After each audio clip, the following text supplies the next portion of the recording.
todas estas ideas. Y él nos dice, bueno, pues inclusive hasta se complica la idea de conceptualizar un accidente laboral, ¿no? Decíamos, un accidente laboral, pues hoy en día todos tenemos muy presente, y dice él, bueno, pongámosle un poquito más de dificultad, un accidente laboral en tránsito, que hoy todos sabemos que puede ser perfectamente posible de acuerdo a la legislación tradicional o a las ideas tradicionales del derecho del trabajo, y dice él, pues hoy en día, con todos estos temas del teletrabajo, pues es muy complicado adecuar los supuestos a un tema así, ¿no? Todos los programas los sabemos nosotros, pues será cuestión ya de tareas probatorias, ¿no? De lo que estamos hablando, pero la idea en sí misma, pues ya nos da una noción de la complejidad que van adquiriendo todas las ideas tradicionales.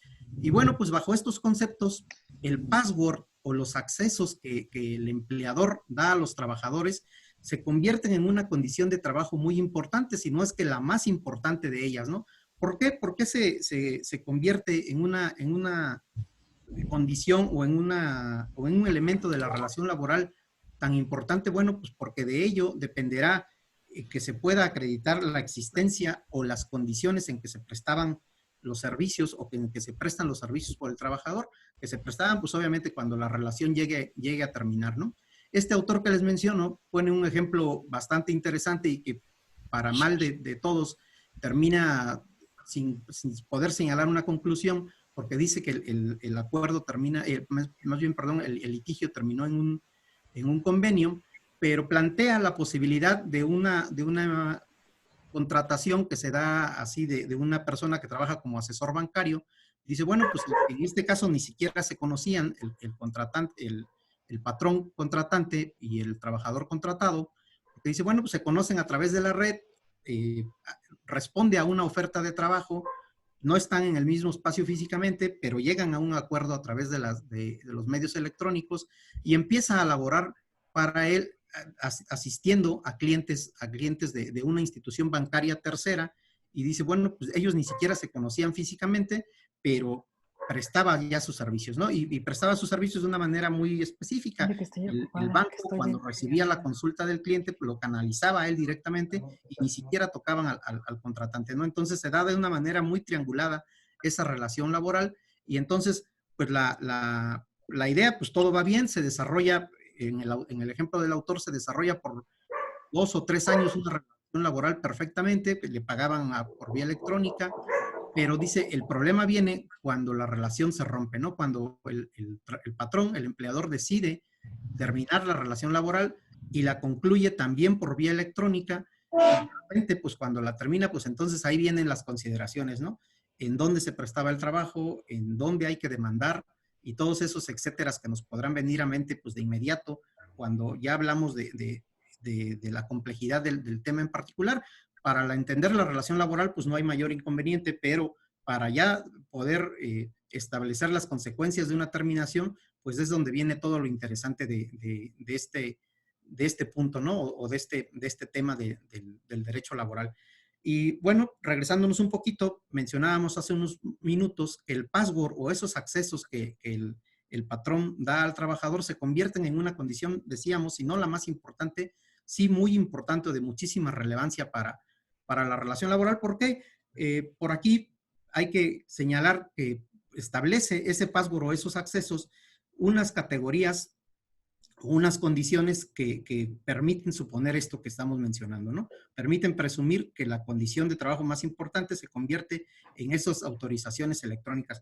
¿Por qué? Porque primeramente esos passwords o esos accesos dan identidad al usuario, además establecen una autoría de documentos digitales y por último jerarquizan el acceso a la información y legitiman a una persona para desempeñar su puesto de trabajo de acuerdo a las facultades que le hayan sido otorgadas o a las tareas que le hayan sido encomendadas.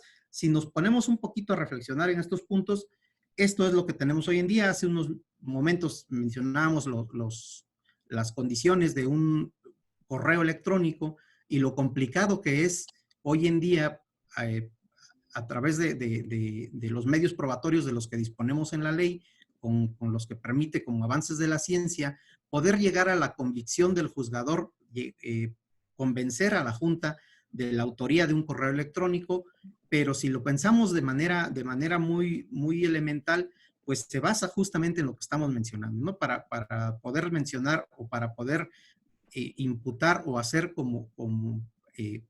presentar a la autoridad a una persona como autor de un documento, la definición tradicional, pues recordarán que es el autor, pues es al que se le reputa, ¿no? Que se reputa autor de un documento, aquí, y él es al que se le atribuye la autoría del mismo. Pero cuando se trata de un documento digital, en lo que terminamos cayendo justamente es, siguiendo toda la cadena del correo, pues tendremos que verificar de qué dispositivo, de qué computadora o de qué teléfono inteligente, etcétera, de qué dispositivo en general surgió o se originó ese documento, el documento digital, y tendríamos que saber que para hacer uso de un correo electrónico, pues por supuesto, dependeremos de que la clave de ese usuario la tenga solamente una persona, ¿no? Si la tiene más de una, pues ahí se acabó nuestra expectativa de poder demostrarle hoy en día a las juntas de conciliación y arbitraje que esa persona a la que nosotros estamos atribuyendo la autoría, pues es el autor efectivamente de ese documento, ¿no? ¿Por qué? Porque si no tiene una secrecía o una privacidad, ese elemento que es el password o el acceso directo al correo electrónico, a su uso de manera personalizada, pues evidentemente vamos a caer en un tema de que no es posible imputar la autoría del mismo a una persona específica, ¿no? Entonces, pasa exactamente lo mismo con estos temas. Decíamos, primero, pues da identidad a la persona. ¿Por qué? Porque tenemos que partir de la idea de que estos passwords los tiene que tener una persona o cuando menos la persona que los va a utilizar y uno o dos superiores jerárquicos más a quienes pues también tendremos que ya ha llegado el momento, pues excluir de la posibilidad de que ellos hayan sido los autores. No volvemos a caer en el tema de la prueba, de los elementos de prueba, pero pues esto es lo que más o menos tenemos que ir desarrollando. Voy a permitir compartir con ustedes unas pequeñas plantillas que contienen algunas ideas del teletrabajo y al final también vienen unas que se prepararon con el tema del trabajo a domicilio únicamente para distinguir el trabajo a domicilio. La verdad es que no es el tema de hoy. Está incluido aquí en las diapositivas porque es el capítulo donde el legislador incluyó al trabajo a distancia, al teletrabajo, y por ello, pues a lo mejor es conveniente también hacer algunas consideraciones, porque si bien es cierto, no casa completamente, no hacen un match directo el teletrabajo con el trabajo a domicilio, pues lo cierto es que al incluirlo en ese capítulo, lo que hizo el legislador fue que pues obviamente obtiene como consecuencia que las disposiciones de ese capítulo pues le apliquen también a esta consideración, ¿no? Cuando menos en medida de lo que resulten prácticamente aplicables. Pero entonces les voy a compartir estas diapositivas, espero que las podamos ver.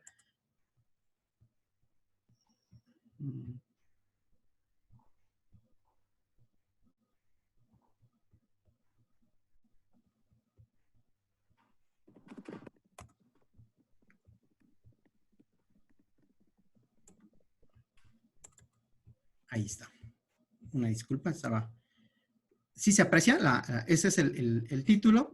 Voy a ir avanzando y estas, las primeras dos plantillas son las que se ocupan del teletrabajo, ¿no? Ya habíamos hablado un poco al principio de que todo esto se basa en un acuerdo marco que nace en el año 2002, en el mes de julio del año 2002 específicamente. Ese dato está apuntado al final y conviene también pensar un poquito en el antecedente histórico. Este acuerdo marco se da en unas condiciones muy específicas.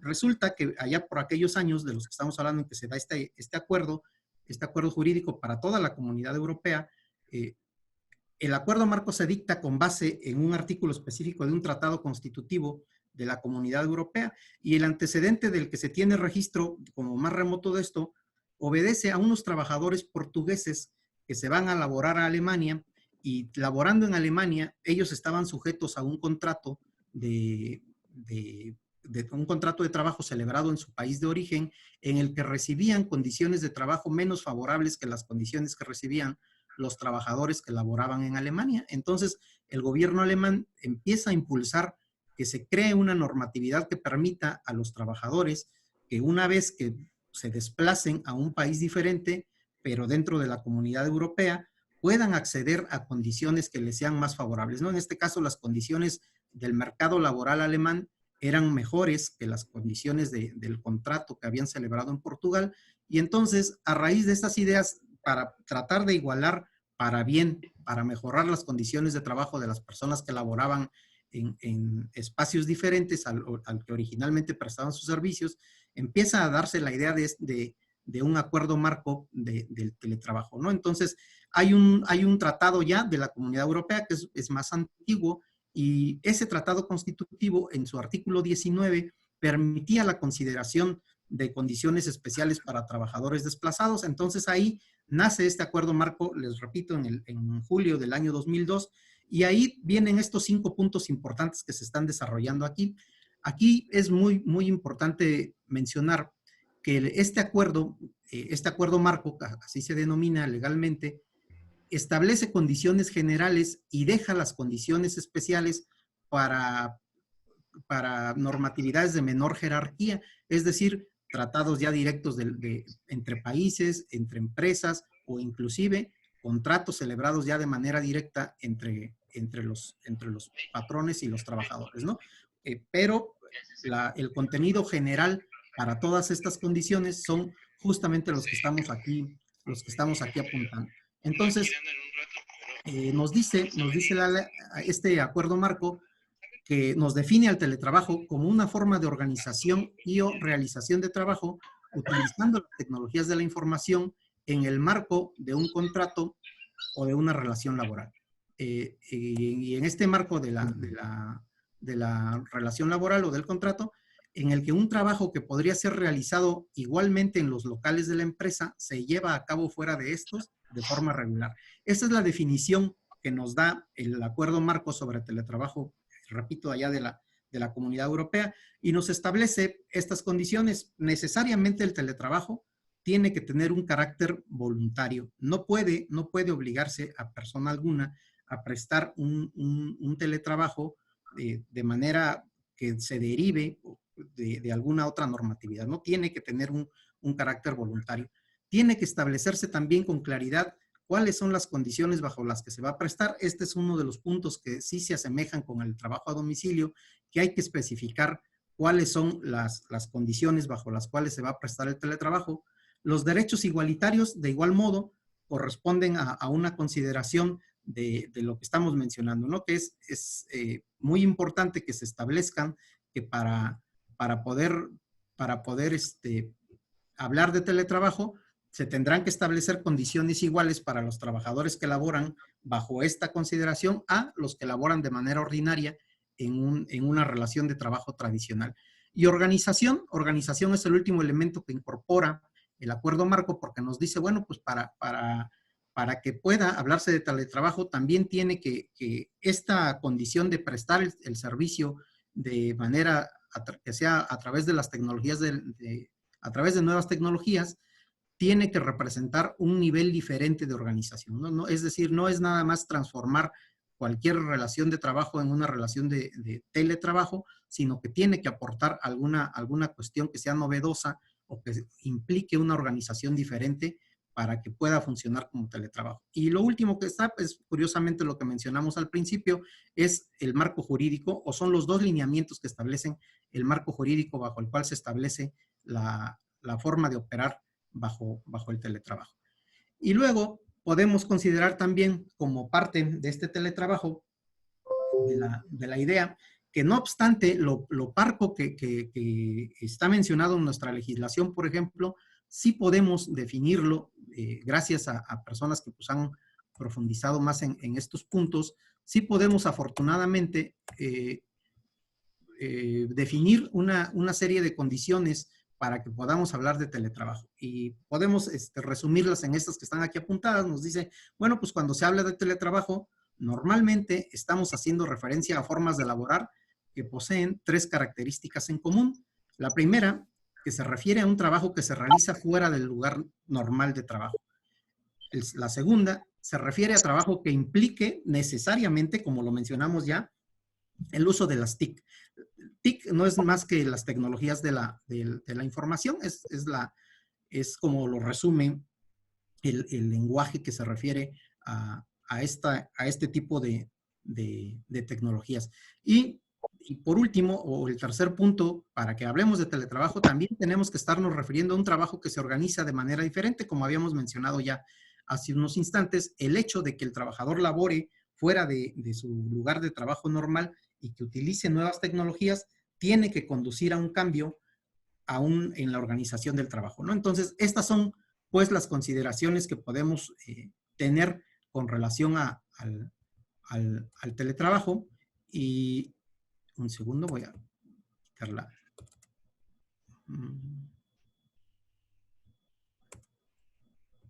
Esas son, pues, las condiciones para poder hablar del teletrabajo. Ahorita enseguida continuaríamos con las diapositivas, pero antes de entrar con las diapositivas que estamos mencionando, en particular, ya para ir comparando con el capítulo de la ley en donde se incluyó la consideración del teletrabajo, es el artículo 311, en donde se hace mención del trabajo a distancia. En el capítulo específico decíamos del trabajo a domicilio, y ahí pudiéramos ir ya pensando en que la reflexión nos va a llevar a concluir que el trabajo del legislador, pues no siempre es lo que se desea, lo deseable, lo óptimo de un trabajo, y a veces incluso podemos hasta tacharlo de desasiado. En muchas ocasiones hemos tenido oportunidad de ver pues ya muchas reformas a la ley. Antes eran bastante espaciadas. La última pues había sido aquella gran reforma que se conoció como la reforma procesal del 80, hasta después de la de 2012, que también, y ahorita pues la última reforma, la de prácticamente, que es unas configuraciones completamente nuevas por la conversión que hacen de los tribunales laborales, por ejemplo, la del año pasado, pues ya nos han dejado bastantes inconvenientes. Nos vemos a través de las reformas, pues la carpintería que utilizaron ahí los legisladores, que no siempre es la mejor, ¿no? Por poner un ejemplo que no tiene nada que ver con nuestro tema, pero seguramente los que hayan leído la ley después de la reforma del 1 de mayo del 19 con un poquito de detenimiento, verán, por ejemplo, en los procesos conciliatorios que la ley habla de un solo momento de dos maneras diferentes, ¿no? Por ejemplo, señala cuando a una persona que se dice despedida por un tema de discriminación, en un determinado momento la ley dice, bueno, pues tú estarás exento de acudir al proceso conciliatorio, te podrás ir directo a la demanda, y en otro proceso dice, bueno, la autoridad cuidará que no se te revictimice cuando estés en el procedimiento conciliatorio, ¿no? Entonces, ¿en qué quedamos? ¿Si hay procedimiento conciliatorio o no lo existe, ¿no? Entonces, esta es una idea, por manejar algo de los ejemplos de los que podemos ir encontrando en la ley, como puntitos así de contradicción que les digo, de repente, pues nos dibujan de manera muy clara que a veces el legislador pues no es lo bastante exhaustivo en estas materias, ¿no? Y entonces, la parte el tema que hoy nos ocupa, pues ciertamente, pues también en la reforma justamente de 2012, se incorporaron ahí un par de líneas al artículo 311 para definir lo que es que también se entenderá como trabajo a domicilio, el trabajo a distancia, ¿no? Y además se agrega que también este trabajo tendrá que hacerse a través de las tecnologías de la información. Esa parte ahorita la vamos a ver, ya está mencionada en las filminas que siguen, pero bueno, ahorita antes de entrar en esa comparación, pues creo que es justo señalar que pues esa inclusión que se hizo, pues la verdad es que bastante insuficiente. No nos deja más que inquietudes con relación a lo que hay que hacer. Si buscamos en la jurisprudencia, tampoco tenemos soporte alguno.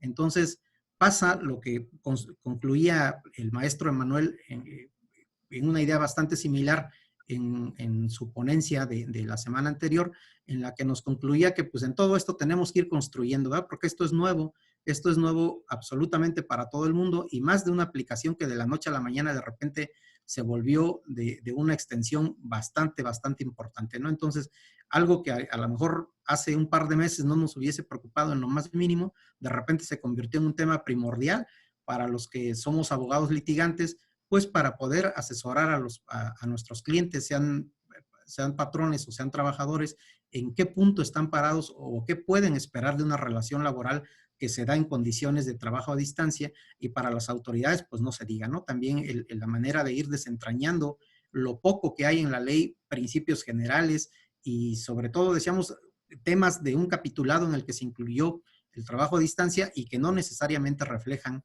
lo que significa la naturaleza del teletrabajo, ¿no? Entonces, para la autoridad también es una tarea súper importante, un reto singular y sobre todo, pues novedoso, ¿no? Algo que todos estamos viviendo apenas, pues de primera impresión y que pues todos tendremos que ir construyendo en ese sentido, pues bases que permitan establecer una aplicación o una administración de justicia, pues que sea objetiva, ¿no? Con estos temas tan dispersos en la ley y en la doctrina. Y bueno, pues entonces, antes de pasar al tema de las consideraciones que pueden representar algunas ventajas del teletrabajo, vamos a ver ahora sí, muy rápidamente, para también ir dando espacio a las preguntas que comprometimos desde el principio, o cuando menos al intercambio de ideas que podamos hacer aquí entre todos para interactuar un poquito más. Otra vez me voy a permitir compartir pantalla para decirles perdón, se fue muy adelante.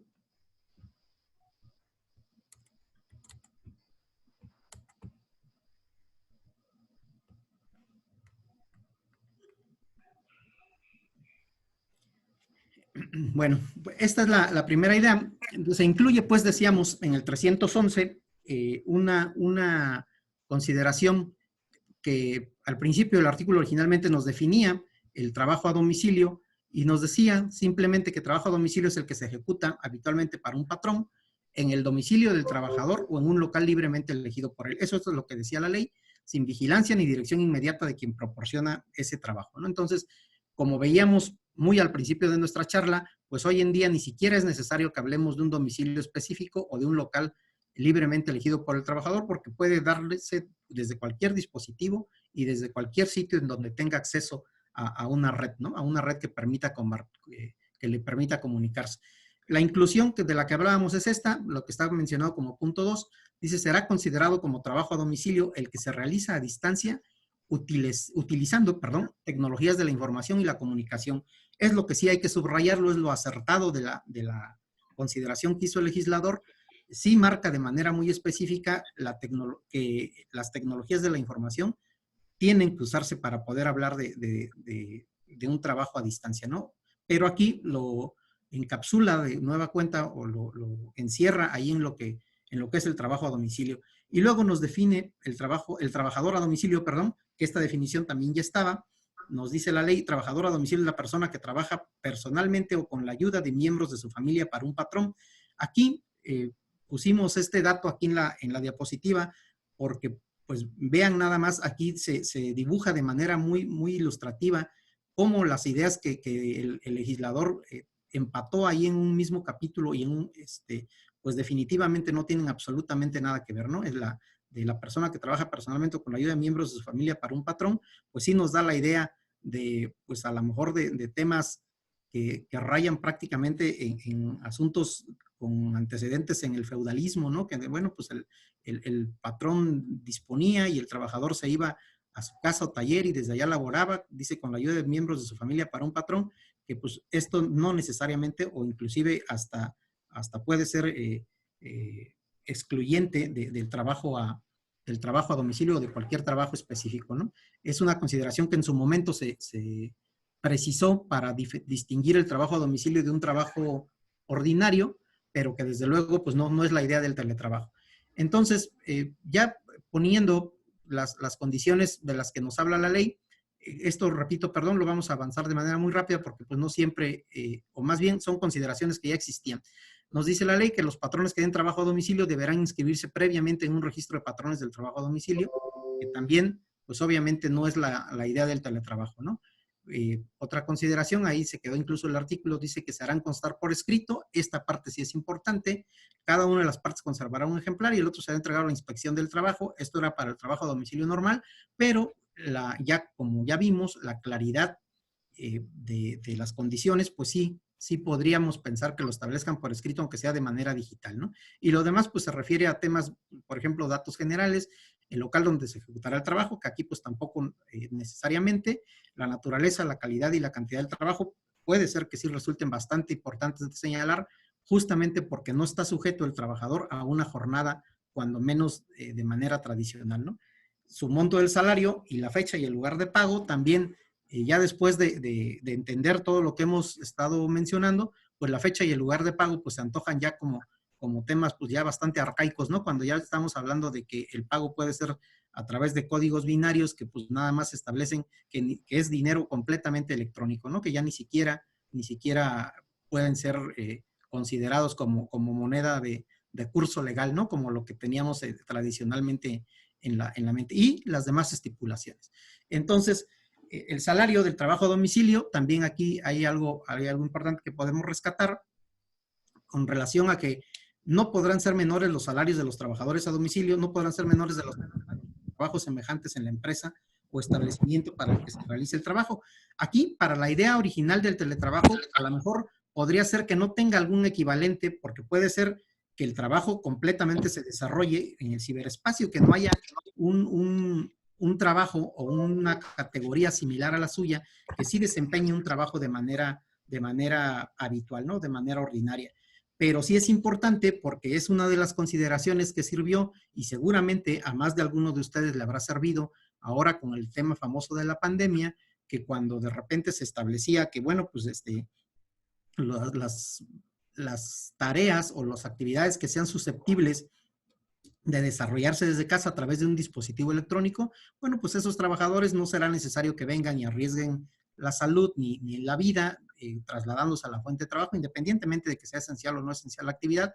Si se podían desempeñar desde casa, pues una de las consideraciones muy importantes que se tenían que hacer era, y bueno, ¿y cómo vamos a pagar a esos trabajadores que van a estar allá? Ahí sí podemos tomar esta idea. Bueno, pues la ley sí es muy clara en el sentido de que si el trabajo se va a desempeñar desde allá, pues no puede ser inferior al que se le pague al que cuando menos hacía, ¿no? Si ya no hay nadie que haga ese trabajo hoy en día aquí en la planta, bueno, pues al que lo haga desde allá, desde casa, se le tendrá que respetar su condición de salario y obviamente establecer algunos momentos de control, por así decirlo, en el que pues a lo mejor tendrá que estar pues a disposición del patrón, que a lo mejor, pues si bien es cierto, no tiene una vigilancia directa, pues sí tendrá que estar al alcance de un correo electrónico, de una llamada o de un mensaje, para que también sepamos que efectivamente está laborando, ¿no? O el otro punto de control que puede establecerse, pues es también con la cantidad o la calidad del trabajo entregado. Si se le ponen algunas metas, pues puede también pormenorizarse esa condición de trabajo, ¿no? ¿Cómo vas a recibir tu salario? Bueno, pues lo vas a recibir igual,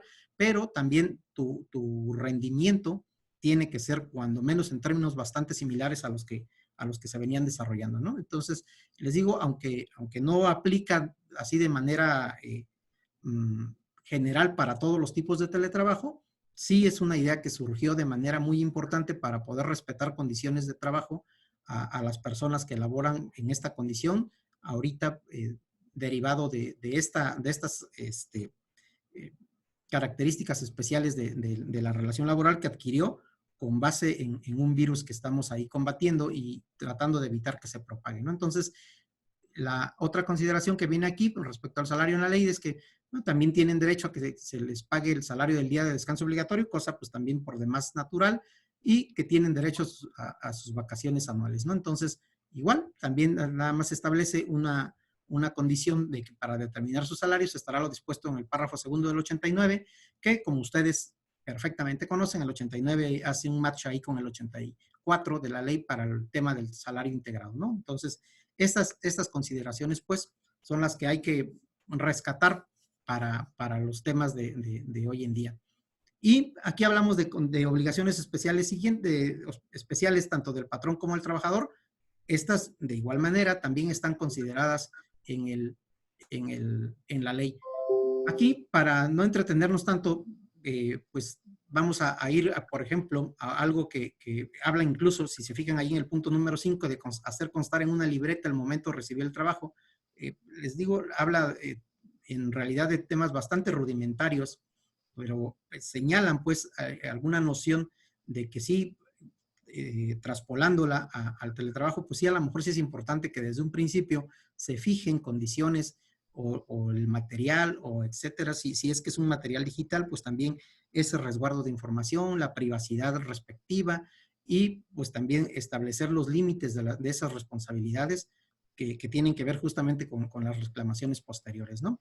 El punto, el quinto, la fracción quinta, pues definitivamente pues no estamos hablando de proporcionar a los inspectores y Comisión Nacional, para nada aplicarían en este tema. Y luego también mencionar que es algo bastante importante, que también tiene su origen en las consideraciones originales del trabajo a domicilio. Dice que la falta de cumplimiento puntual de las obligaciones señaladas en las fracciones segunda y tercera darán derecho al trabajador a domicilio a una indemnización por el tiempo perdido. Esta parte es bien importante porque, repito, aunque el teletrabajo no encaja completamente, pues lo cierto es que se incluyó, se encajó a fuerza y ahora pues habrá que pensar en cómo podríamos, dependiendo del lado del que estemos, si asesoramos al patrón o al trabajador, pues buscar una aplicación de justicia respecto a este tema, ¿no? Que se refiere, si se fijan, la fracción segunda y la fracción tercera hablan de que se proporcionen los materiales y los útiles de trabajo y recibirlo también de manera oportuna, y si no, pues el tiempo que se esté perdiendo ahí puede dar origen a que el trabajador haga una reclamación de ese tipo, ¿no? Entonces, igual, trasladando esa idea a nuestro contexto del teletrabajo, pues también podríamos pensar en que sí, efectivamente, si no nos dan los elementos completos desde un principio o en los términos convenidos, pues pueden hacer una indemnización que la ley es la única parte en donde la menciona, ¿no? No dan una idea de su alcance, no dan una idea de su cuantificación, pero que podría señalarse, pues también a lo mejor cuantificarse con base en precisar algún costo de hora hombre trabajada de acuerdo a las condiciones pactadas y que pues también no es imposible que se pueda conceptualizar, ¿no? En contraste, también tenemos obligaciones especiales para los trabajadores a domicilio y también, sin duda, lo que mencionábamos, lo que podemos obtener de pensar, por ejemplo, en poner el mayor cuidado en guarda y conservación de materiales, pues estamos hablando acá de la información, o inclusive hay autores que señalan, que dicen, bueno, el patrón no solamente está obligado a darte el dispositivo, es decir, a lo mejor te tendría que dar una computadora portátil, una computadora de escritorio, si es que vas a laborar de un punto de vista fijo, o algún teléfono inteligente cuando menos, pero también hay autores que dicen, bueno, pues es que el patrón tiene que pagar hasta el internet y tal vez hasta la luz eléctrica, perdón, la energía eléctrica para pensar en que pues efectivamente está proporcionando todos los elementos para el teletrabajo. ¿No? Estas son consideraciones pues ya un tanto más subjetivas, pero que sí permiten pues pensar en todo lo que tenemos por delante para construir estas ideas de lo que podemos conseguir como normatividad para el teletrabajo. Y esas pues son las consideraciones que establece hoy la ley, tal vez muy a ideas forzadas, pero que son producto, repito, de una inclusión que se hizo en un capítulo en el que tal vez valía la pena haber hecho un esfuerzo más importante para reglamentarlo bien desde un principio y no dejarlo también ahí tan suelto, ¿no? Pero bueno, lo cierto es que pues hay que trabajar con lo que se tiene, y ahí es donde entra esa idea que les decía de la conclusión, que a mí me gustó muchísimo de la exposición del maestro Emanuel con relación a todo lo que tenemos que construir, ¿no?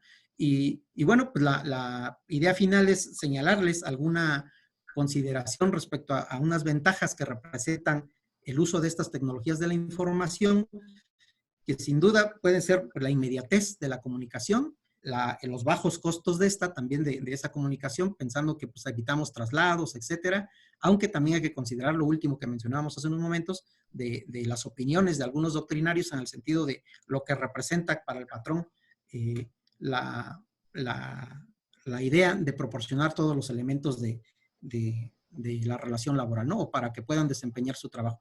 Y se facilita, aquí esta es una idea que también puede resultar bastante controvertida y bastante, que proporciona bastante materia para el debate y para el intercambio de opiniones, perdón, y que consiste en la disponibilidad de los empleados. El uso de las tecnologías representa sin duda una comunicación mucho más inmediata, como decíamos, pero puede significar también que de un modo pues bastante sutil o a veces no tan sutil, se pueda convertir en una herramienta que permita o que más bien que obligue al trabajador a estar en todo momento disponible, y los abogados lo conocemos perfectamente bien, ¿no? O sea, a lo mejor estamos en fin de semana, en la tarde, en la noche, y de repente una llamada del jefe o del cliente nos devuelve a nuestro horario de trabajo, nos regresa a la oficina virtualmente, y tenemos que hacer pues atención de la consulta, tenemos que hacer atención de la indicación, etcétera. Entonces, esta parte pues del tema de la disponibilidad es algo que vale bastante la pena reflexionar. En este mismo libro que les comentaba del señor José Luis Rostro, menciona un ejemplo muy interesante en 2008 de Canadá, de una empresa, un banco, un banco específicamente, que tenía o proporcionaba a sus trabajadores una BlackBerry. Habrá quien recordará esos teléfonos en particular que estuvieron muy de moda, que obligaba a sus trabajadores a utilizar una BlackBerry que ellos les proporcionaban, pero de repente los trabajadores se incomodaron porque el ejemplo se basa mucho en la idea de las BlackBerries, porque incluso así lo conceptualizaron ya en el juicio, que era como el juicio de las BlackBerries, pero pudo haber sido cualquier otro teléfono inteligente o cualquier otro teléfono ordinario que permitía que, pues, que el patrón en todo momento quisiera la intervención o el apoyo de los trabajadores para temas específicos, y que de repente pues generaron una incomodidad tal que originaron una demanda y que terminó en el pago para la empresa, para el banco, en un pago de horas extras de una consideración bastante importante, porque pues no pudo establecerse una línea temporal en el que el trabajador estaba o no a disposición del banco, ¿no? Del patrón. Entonces, trajo como consecuencia, pues ahí una idea importante de una indemnización que en este caso, si me permiten denominarlo así, pues el pago de las horas extras que los trabajadores reclamaron, y que efectivamente pues las autoridades laborales canadienses decidieron que efectivamente sí, que era prácticamente inhumano el trato que se dispensaba a los trabajadores con ese instrumento de comunicación. Entonces, pues eso ahí queda como una idea bastante interesante de poder pensar en este tema de la disponibilidad. Y sin duda, la idea que yo les diría como la ventaja más importante que tiene el uso de las tecnologías, seguramente coincidirán en mucho de este punto con su servidor, que brinda la oportunidad de incorporar al mercado laboral a personas que de otra manera tal vez difícilmente podrían hacerlo, ¿no? Personas que a lo mejor están impedidas para movilizarse de algún sitio, sea por una incapacidad física o por un tema de alguna otra naturaleza. Bueno, pues gracias al uso de tecnologías de la información, en medida de lo que resulte posible, pues sin duda se pueden incorporar al mercado laboral, cuando en alguna otra condición pues sería muy complicado pensar que así lo fuera, ¿no? Para concluir, nada más me gustaría decirles, pensando en lo que el futuro, que era también el tema que señalaba ahí la estructura que hizo nuestra academia para este temario. En el futuro, pues, ¿qué tenemos? Pues la construcción que tenemos que hacer. Hoy en día sí hay hay una iniciativa presentada por dos comisiones de los legisladores, dos comisiones de manera conjunta, si no mal recuerdo, la Comisión del Trabajo y la Comisión de Asuntos Legislativos, las que presentaron el 11 de abril, si no mal recuerdo también, un dictamen que va tendiente a regular el teletrabajo, que modifica, bueno, a mí me llamó la atención porque se equivocaron, cuando menos en el texto que compartieron públicamente, en lugar de decir que modifican el 311, dicen que modifican el 331, entonces, pues hay un pequeño errorcito ahí la que se refieren, y luego agregan en el 330 toda una serie de incisos para ir regulando el teletrabajo, y en pocas palabras pudiéramos resumirlos, que atienden a todas estas condiciones que hemos mencionado en un estudio de estos temas en Chile, sobre todo donde ya tienen una reglamentación específica, de Argentina, de Colombia. Mencionan, por supuesto, los dos marcos normativos que ya mencionamos, el de europeos, perdón, y hacen una propuesta que se asemeja bastante a las ideas que hemos venido desarrollando, a estas ideas de que el teletrabajo tenga que ser voluntario, tenga que ser claro, etcétera. Todo esto, ¿por qué? Porque está basado en el mismo marco jurídico que allá en Europa pues ya está adelantado, ¿no? Entonces, yo quedo a sus órdenes. Esta sería pues la idea que había que desarrollar y les agradezco muchísimo la atención y aquí seguimos para poder seguir platicando si es que alguien tiene alguna observación o quieran comentar alguna consideración que ustedes conozcan también con relación al tema, que les agradeceré muchísimo, o también alguna duda en la que su servidor pueda ser de utilidad.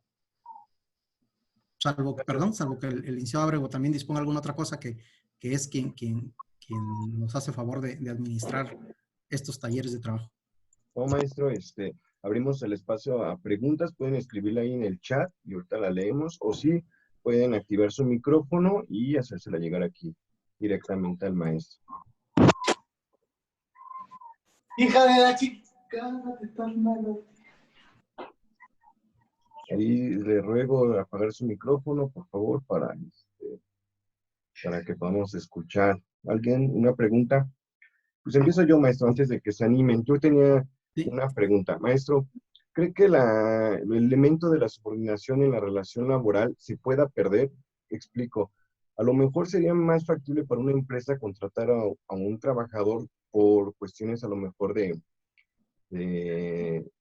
o sea, por ejemplo, de recabar datos. Te contrato un mes por recabar estos datos. No existe la subordinación. Tú tienes el mes para entregarlo, puedes trabajar las horas que tú gustes, y una vez que hagas este trabajo que se te pidió o esto que se te está pidiendo, te pago solamente por ese servicio.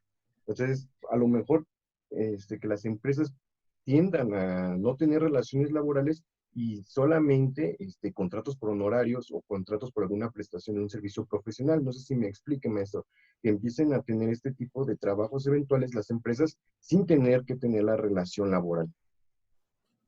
Sí, creo que sí, entiendo el contexto de la pregunta, mi estimado licenciado, y yo creo que más que hablar de una pérdida de la subordinación, creo que hablamos más bien de una reconversión de estas ideas o de estos conceptos, pero definitivamente y afortunadamente hay conceptos generales en la ley que permiten también establecer una cobertura por mucho que existan modificaciones, bueno, hay principios muy claros en el sentido de que, bueno, si existe la prestación de un servicio, pues será una relación laboral mientras no se acredite alguna cosa diferente, ¿no? O temas como también puede darse, independientemente de que sea un trabajo a distancia o un trabajo de la vía tradicional, pues también estamos hablando que pueden establecerse relaciones de trabajo por unidad de obra o por unidad de tiempo, que de repente recordarán, sobre todo con la unidad de tiempo, que hace algunos años, no muchos, de repente como que muchos quisieron, se les vino la novedosa y entre comillas idea a personas que decían, bueno, y si te contrato nada más por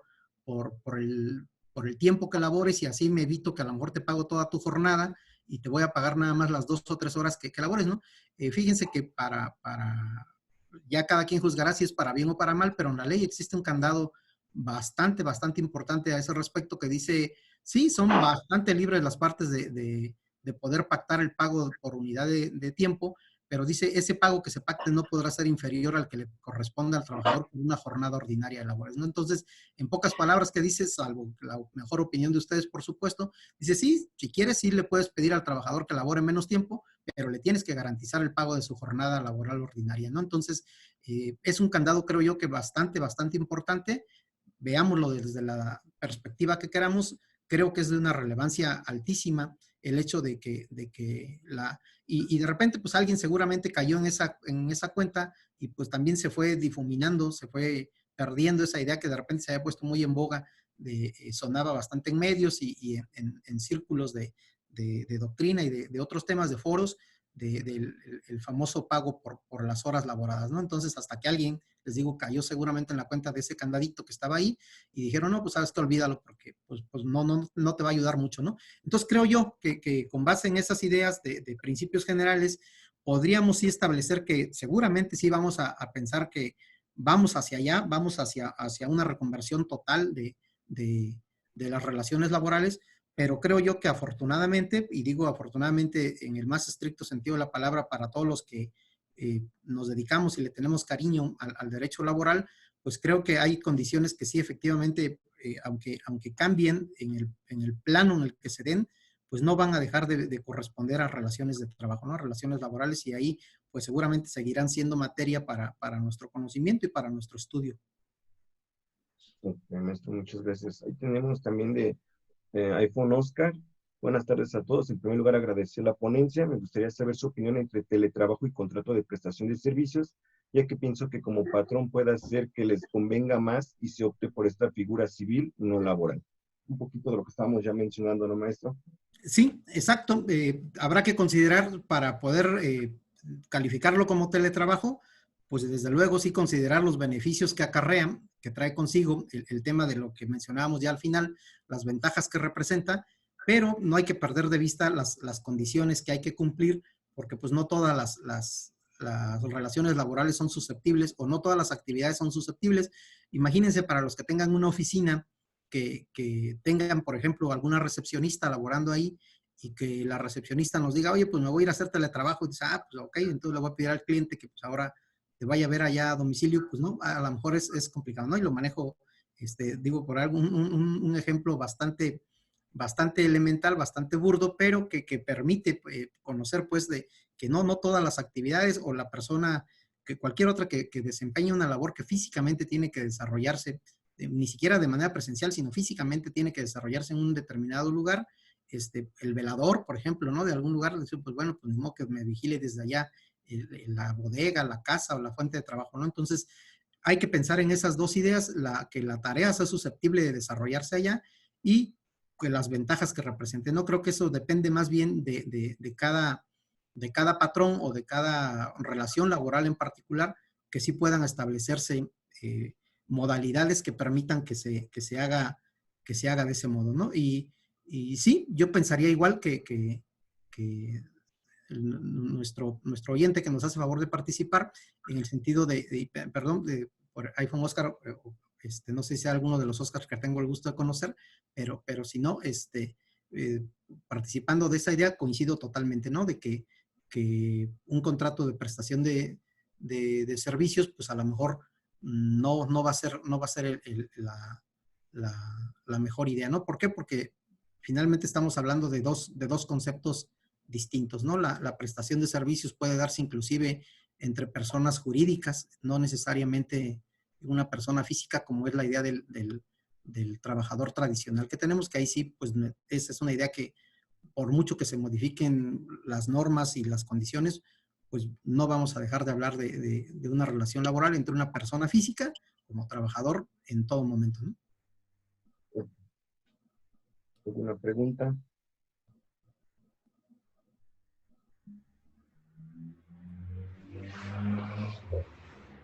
Ahí escribieron otra, maestro Ricardo Quintana.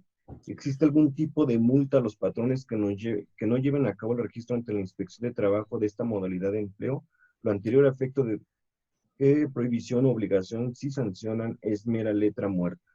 No, sí existen, de hecho, tanto, pues obviamente las propias, la reglamentación propia de las oficinas de inspección que puedan, como actos o sí, como actos administrativos que ellos se encargan de verificar y de validar, pueden aplicar alguna sanción que en este momento desconocería la cuantía específica, dependiendo pues obviamente de los reglamentos de las inspecciones que atiendan estos asuntos, pero también no olvidemos que el articulado de la Ley Federal del Trabajo del 2004 en adelante, pues existen también las responsabilidades y sanciones, ¿no? Y eran responsabilidades y sanciones que también hasta reformas muy recientes, pues eran multas bastante mínimas que podían incluso ser hasta hilarantes para algunos en el sentido de que, bueno, pues no las atiendo y no pasa nada, ¿no? Y hoy, dependiendo de la norma del trabajo que no se esté cumpliendo, se puede hacer acreedor a algún patrón a una multa de hasta 5,000 UMAS, por ejemplo, ¿no? Dependiendo de la gravedad de la norma del trabajo que se deje de atender. Entonces, no, sí, por supuesto que sí existen y les digo, puede haberlo desde inclusive una perspectiva doble, una desde el punto de vista de la inspección netamente de acuerdo a sus reglamentos y otra de la misma Ley Federal del Trabajo que tiene ahí considerado el tema del incumplimiento a las normas laborales, ¿no? Okay. Dice muchas gracias de parte de Oscar Trejo, San Juan del Río. Otro ejemplo somos los docentes entre el teletrabajo y contratos de prestación de servicios. Saludos y muchas gracias. Así es, sin duda, y en eso pues ahorita los que tenemos el gusto de dedicarnos a la docencia, pues ahorita también su servidor, cuando menos, pues ahí está improvisando, ¿verdad? El tema de cómo prestar los servicios de la manera más óptima posible, pero sí, sin duda es un ejemplo bastante ilustrativo de este tipo de condiciones. Ahí Steve Jiménez. ¿Existen más pros o contras respecto a la relación de trabajo en analogía a la forma tradicional de la relación de trabajo? ¿Qué garantiza que respeten los derechos laborales de los trabajadores o bien que se respete el contrato de prestación de servicios? Creo yo que son más pros, repetiría, para no ser tan reiterativo, perdón, nada más que retomemos esas ideas nada más de hablar de trabajos o de actividades que sean susceptibles de desarrollarse en esta modalidad, y creo yo, por lo que comentábamos, que también son más pros que contras.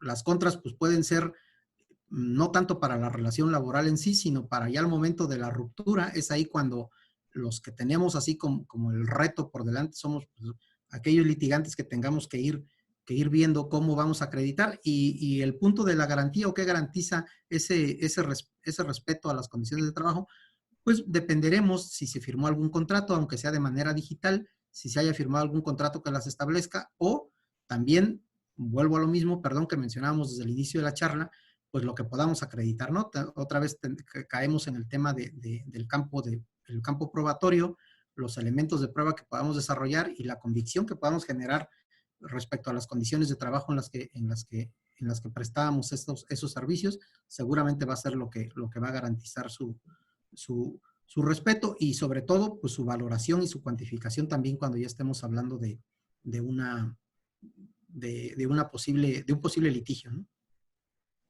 Y aquí la licenciada Pamela Telles, primero saludarla, qué bien que está aquí, licenciada. Dice, ¿cómo se acreditaría la subordinación en este tipo de relación de trabajo? En el caso de que el patrón negale la relación de trabajo ante la demanda de despido injustificado, considerando que la carga de la prueba sería del trabajador. Sí, creo yo que hablando de la subordinación como un elemento indispensable de la relación de trabajo, si tenemos que acreditarlo, pues estamos hablando, creo yo, necesariamente de que se nos negó la existencia de una relación laboral. Entonces, creo que sería el presupuesto para poder hablar de que tengamos que acreditar la subordinación, y estamos, pues, otra vez en lo mismo, ¿no? Estamos hablando de una subordinación que se establece de manera electrónica y que creo yo que podría establecerse con las mismas condiciones que hayan sido pactadas o con los resultados que también entreguemos de acuerdo al trabajo que se realice, al producto que se determine, si es un producto tangible o no tangible, pues los famosos entregables que se mencionan mucho también hoy en día, lo que nosotros hagamos o cómo validemos que efectivamente realizamos el trabajo de acuerdo a temas de vías de comunicación digital en el que pues si a lo mejor no tengo una instrucción directa que me pueda servir, que eso creo que es lo que sería lo óptimo, si tenemos una instrucción de manera expresa, pues creo que estamos del otro lado. Si no la hubiese o el patrón hubiese tenido cuidado, pensando a lo mejor en el porvenir, que a lo mejor el patrón hubiese tenido cuidado de no dejar alguna huella digital en el sentido de una expresión directa de una indicación, pues creo que también habría que buscar en lo que el trabajador entregue o valide como sus resultados de sus tareas encomendadas, que eso necesariamente tiene que hacerse, ¿no? ¿Por qué? Porque dentro de las condiciones que se pacten, pues tiene que señalarse también seguramente cómo vamos a entregar ese trabajo, de qué manera se va a recepcionar, y pues ahí entra ese tema de la subordinación que es de manera electrónica totalmente, o también la idea que también desarrollábamos, los accesos o los passwords o las herramientas que nos proporcione, sean herramientas físicas como pueden ser los dispositivos o herramientas digitales también como accesos, carteras de clientes, etcétera. Toda esa documentación electrónica desde luego puede constituir evidencia para acreditarlo, ¿no?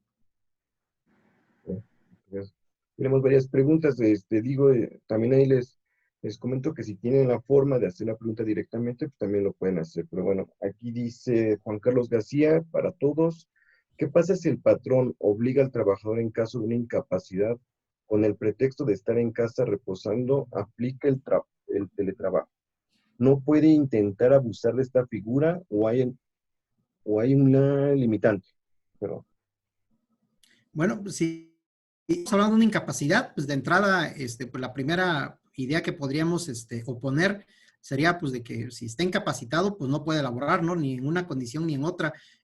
Si ya las partes llegaran a algún acuerdo completamente fáctico en el sentido de que, oye, pues échame la mano, estás allá con la pierna que te lesionaste el sábado que estabas ahí jugando fútbol, pues a lo mejor desde allá sí me puedes echar la mano con algunos temas, pues creo yo que de entrada tendrían que obedecer a condiciones muy, muy singulares de lo que pues, ellos establezcan, pero en caso de que también hubiese que acreditar algo, pues creo yo que la carga de la prueba también tendría que ser repartida, porque pues de entrada, repito, perdón, la idea es que pues habiendo una incapacidad, pues no puede haber, no puede, o más bien está suspendida, ¿no? La relación laboral por esta razón, y si se llegase a prestar en alguna condición semejante a lo que está mencionando el licenciado, pues a lo mejor sí tendríamos que pensar ya en cada caso particular, ¿no? Qué es lo que se hizo o qué es lo que se estaría reclamando para poder establecer alguna línea de acción sobre bueno, a quién le correspondería acreditar cada cosa, pero creo yo que pues sí, desde luego es algo muy factible también de darse, ¿no? ¿Por qué? Porque pues somos muy dados a eso los seres humanos, en el sentido de que de intentar sacar provecho de condiciones cualesquiera que sean, y sí es bastante probable, que yo creo que también ocurre mucho en ese sentido, ¿no? De que, bueno, pues ahorita que vas a estar ahí tranquilo, sentado en tu sala o eso, pues igual y me puedes echar la mano con eso, y que ni siquiera sea necesariamente el trabajo contratado, sino alguna otra modalidad o alguna variante en lo que pues, se le pueda ocurrir al patrón o al mismo trabajador, porque también no hay que descartar que el trabajador también a lo mejor puede pactar que independientemente de la incapacidad le pueda pensar en algún ingreso adicional y él mismo proponer la prestación de algún servicio secundario o paralelo en el que pueda obtener alguna remuneración adicional, ¿no? Entonces, creo yo que tendríamos que ser muy, muy casuistas para pensar en eso, pero sí, desde luego, puede darse que la idea del abuso, la concepción que podríamos nosotros oponer es, primero, la idea del trabajo contratado, y segundo, o primero más bien el tema de la incapacidad, y segundo la idea del trabajo contratado, ¿no? Porque a lo mejor, pues, igual y soy un operador de una maquinaria o de un vehículo, etcétera, entonces, pues muy difícilmente voy a poder trabajar desde casa en la tarea que habitualmente hacía, pero puede ser que sí alguna tarea secundaria, y por ahí la ley también señala, ¿no? Que cuando se desempeñen labores que no tengan relación directa con el trabajo contratado, pues sí se tiene derecho a una remuneración adicional. Eso no entra pues dentro de la percepción salarial normal, pero repito, perdón, creo que dependemos ya de un caso específico para poder comentarlo o desarrollarlo un poquito más. ok, maestro, tenemos 3 preguntas más.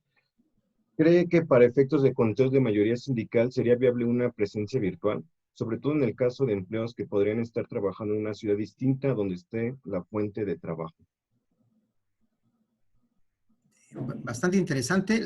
Yo creo que sí podría hacerse siempre y cuando pues establezcamos una modalidad que permita garantizar el ejercicio democrático de ese derecho que tienen los trabajadores, ¿no? Ahorita, hace un par de días, aquí en la oficina reflexionábamos con algunos de los compañeros sobre el tema de las comisiones. No sé si hayan visto por ahí que con las ideas de los protocolos de regreso al trabajo, por ejemplo, ahorita que publicaron apenas entre ayer y hoy, y un material que también se publicó hace 2 días en los medios que corresponden a comunicados de las autoridades de salud y del trabajo, hablan también de establecer comités para el retorno seguro, y dice, bueno, ¿y cómo vamos a integrar estos comités? ¿No? Nos planteamos la posibilidad justamente de hacerlo a través de modos virtuales, seguir diseñando el modo. Entonces, yo creo que sí, habrá algunos temas que concretamente sea muy complicado o sea jurídicamente imposible,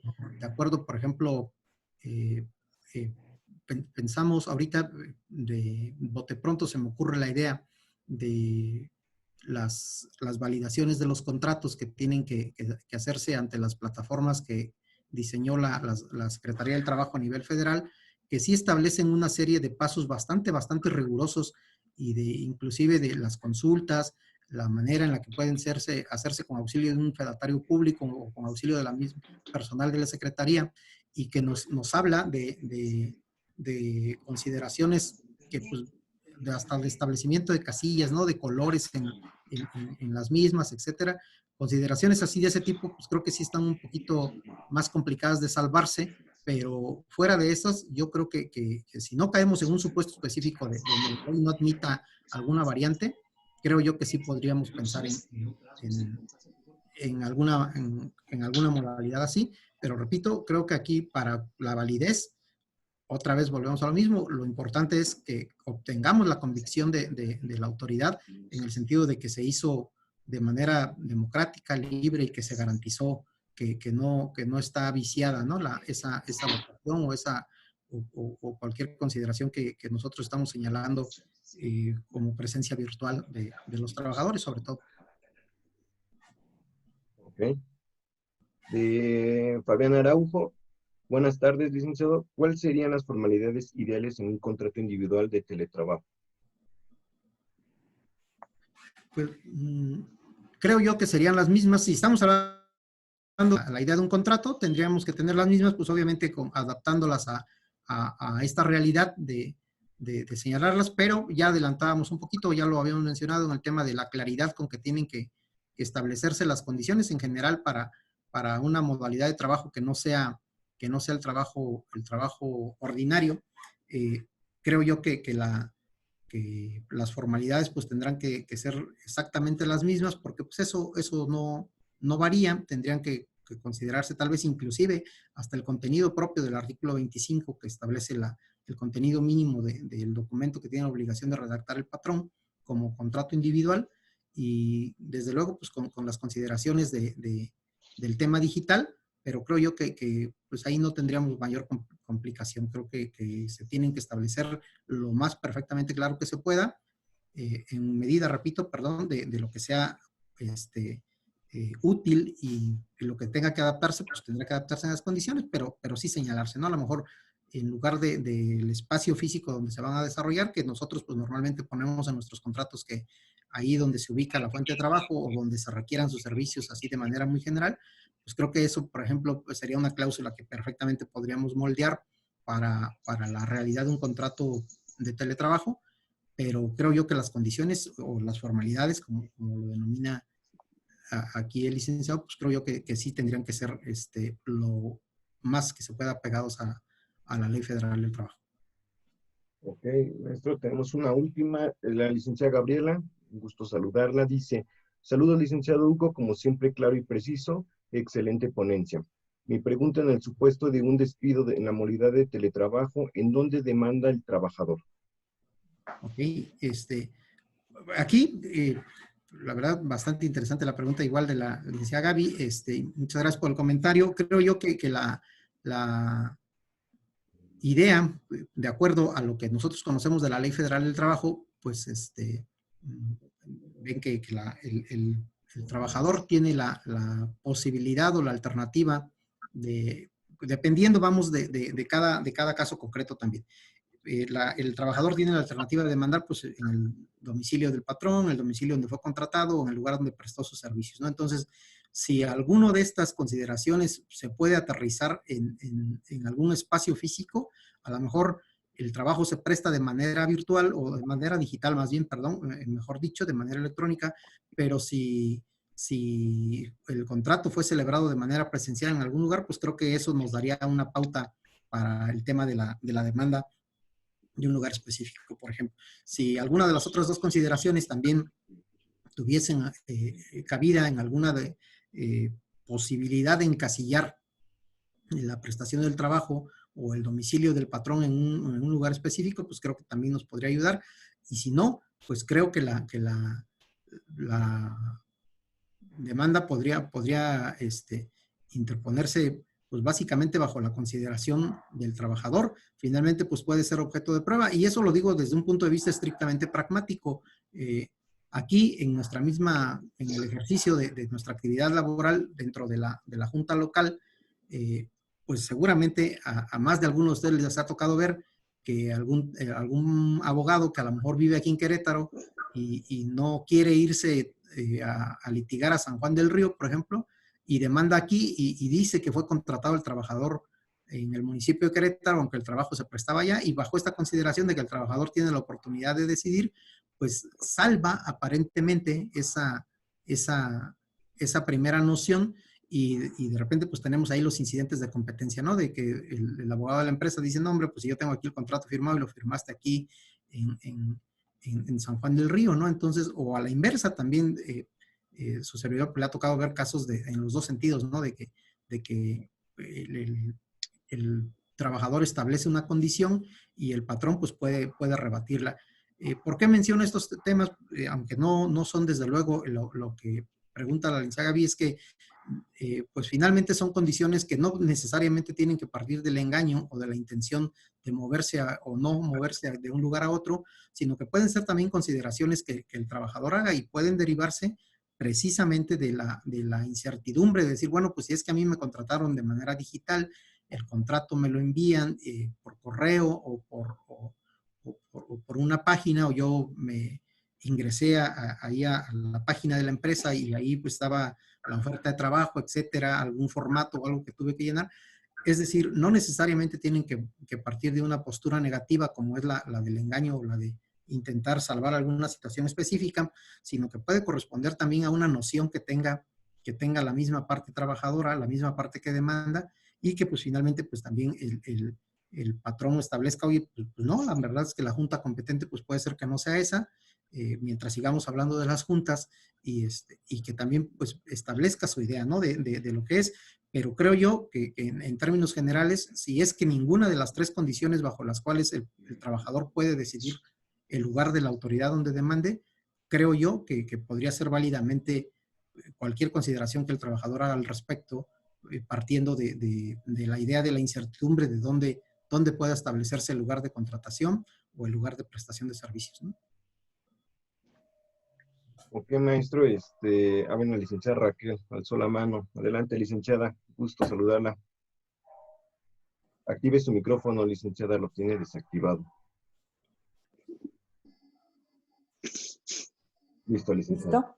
¿Sí? Buenas tardes, maestro. Bueno, con esta nueva modalidad de trabajo, creo que es bien importante definir los accidentes, los riesgos del teletrabajo en casa. Entonces, por ahí quedó pendiente una norma oficial mexicana a partir de la publicación de la reforma de mayo de hace un año, y se dio un plazo de un año para la norma oficial mexicana y también una red nacional de asesoría para poder determinar lo de los riesgos y a su vez los patrones puedan delinear ya sus políticas de contratación, sus reglamentos, reglamentar un poquito más ya en lo particular de acuerdo a las necesidades del patrón y sin violar los derechos del trabajador. ¿Sabe usted si ya hay algún avance en esta norma? ¿Si ya se hizo? ¿Si hay algún avance en esto? No que yo sepa, estimada licenciada Raquel, no que su servidor conozca, cuando menos la verdad es que no.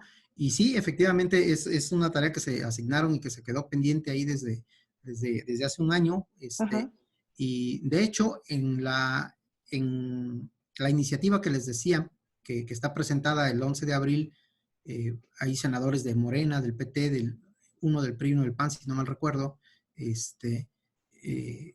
sí hablan de esa red de asesoría de la que usted menciona, también la mencionan como una incorporación ya en la ley, pero de manera desafortunada, pues tampoco establecen los lineamientos, nada más habla de que se creará una red de asesoría, etcétera, etcétera, con las consideraciones, pero nuevamente, en caso de que llegue a aprobarse ese dictamen, de nueva cuenta lo deja en veremos, ¿no? Lo deja como una asignatura pendiente.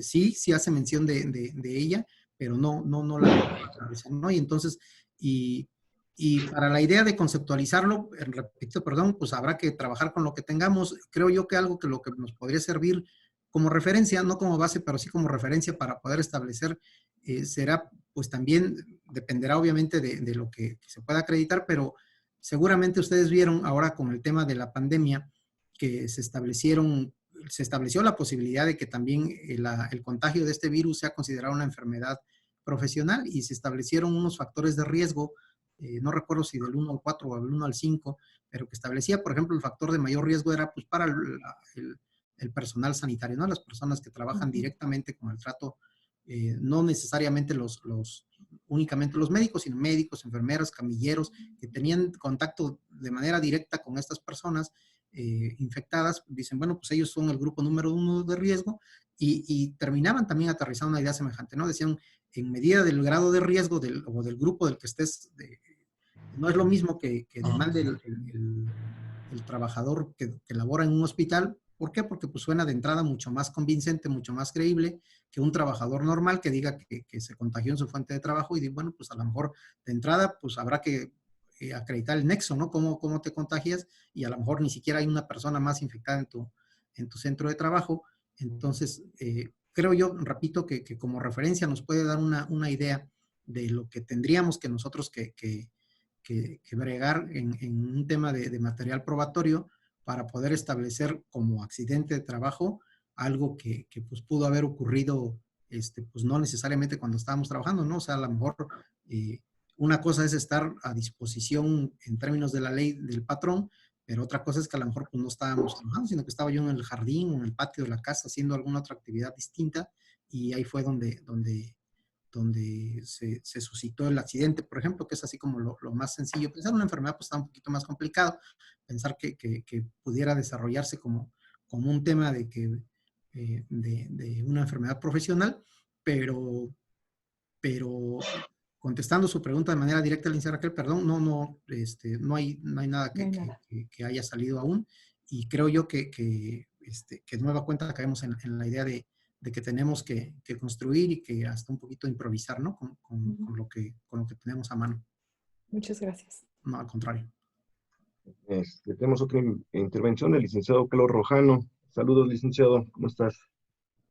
¿Qué tal? Buenas tardes, ¿cómo están todos? Con el gusto de saludar y felicitar al maestro Hugo por su ponencia. Tocando el tema anterior de la competencia para poder demandar, estoy de acuerdo en esta situación en que el trabajador, el actor, es quien pudiera tener prioridad para elegir dónde presentar su demanda. Sin embargo, considero que este tema del teletrabajo va a ir más allá, inclusive siendo que las relaciones de trabajo pueden ser entre 2 o más países, siendo que el prestador de trabajo sea de un país y el beneficiario de otro.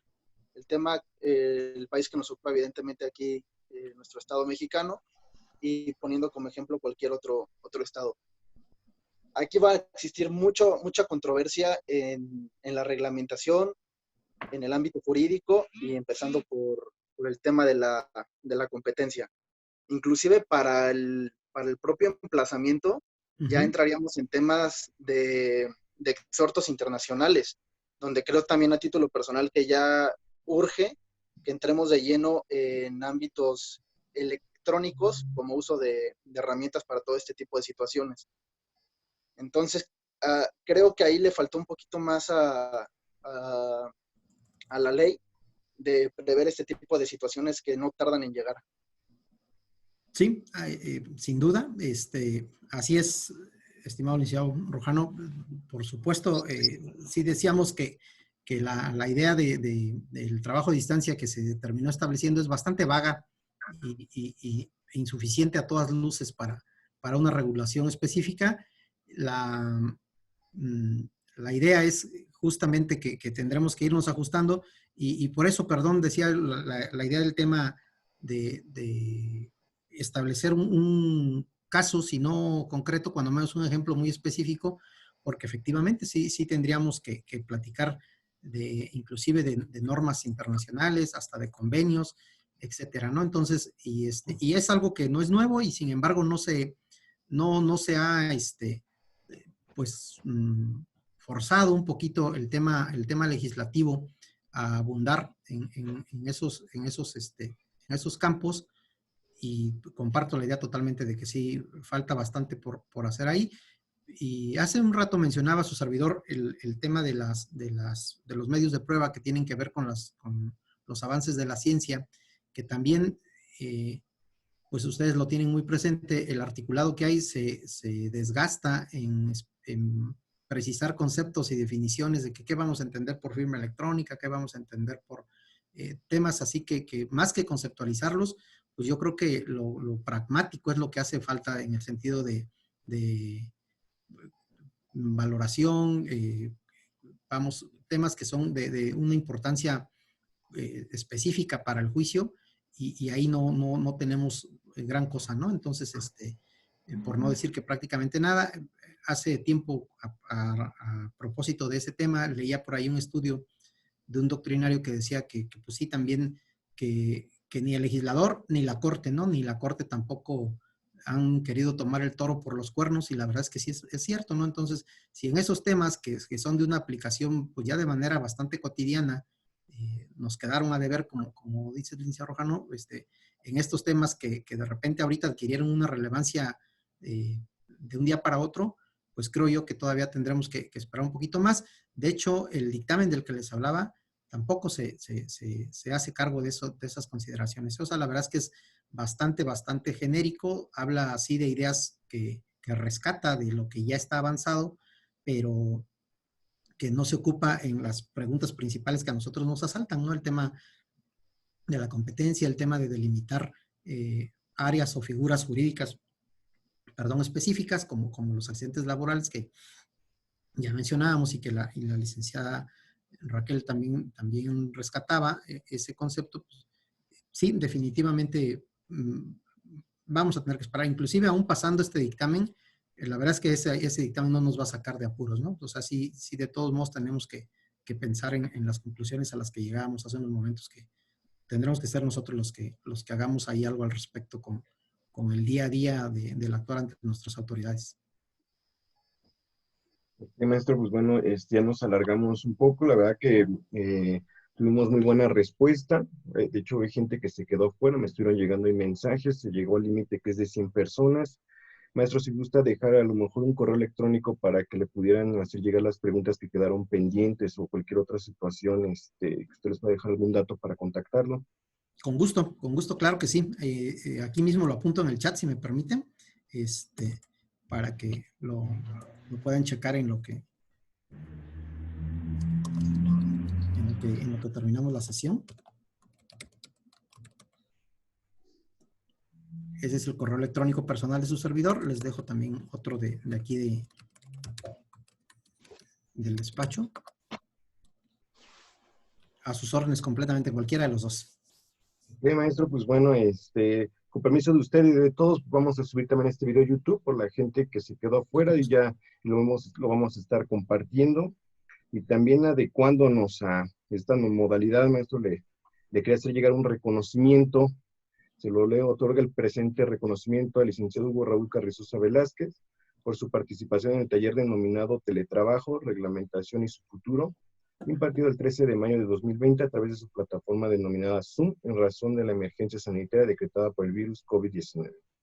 Lo firma el licenciado Antonio Ábrego Vázquez, presidente de la Academia Mexicana del Derecho del Trabajo y Previsión Social, sección San Juan del Río. Muchas gracias, maestro. Una disculpa por alargarnos, pero es un tema que genera mucho interés y yo creo que la tendencia va para allá. Se están viendo muchos pros y muchos de